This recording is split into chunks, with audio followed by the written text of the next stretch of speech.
Risk Assessment of SARS-CoV-2 in Antarctic Wildlife.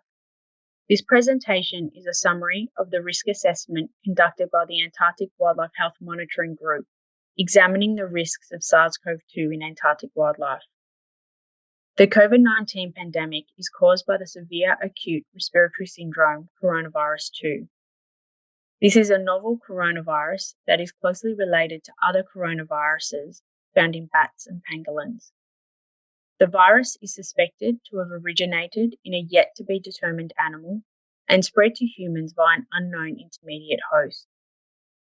In early 2020, COVID-19 spread rapidly throughout the world before finally reaching Antarctica in December, with the first recorded outbreak occurring at Chile's O'Higgins base.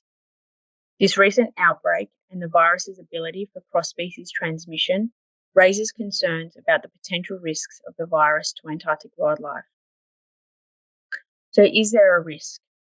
Recent research has shown that the Antarctic continent could provide a suitable environment for transmission of the virus, not only between people, but also from humans to wildlife, and that the regions that pose the greatest risk for introduction and transmission are areas where research bases and human activities are highly concentrated. Areas such as the South Shetland Islands, Northern Antarctic Peninsula, and Victoria Land.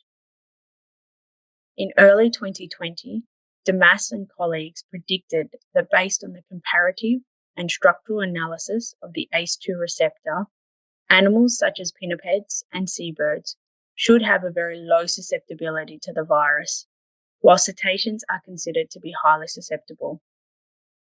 However, given recent outbreaks in animal species such as minks that were also deemed to be low risk by this study, we should take a precautionary approach and implement measures to reduce the risks of transmitting the virus to Antarctic wildlife until further research is conducted to better understand the risks and susceptibility of wildlife.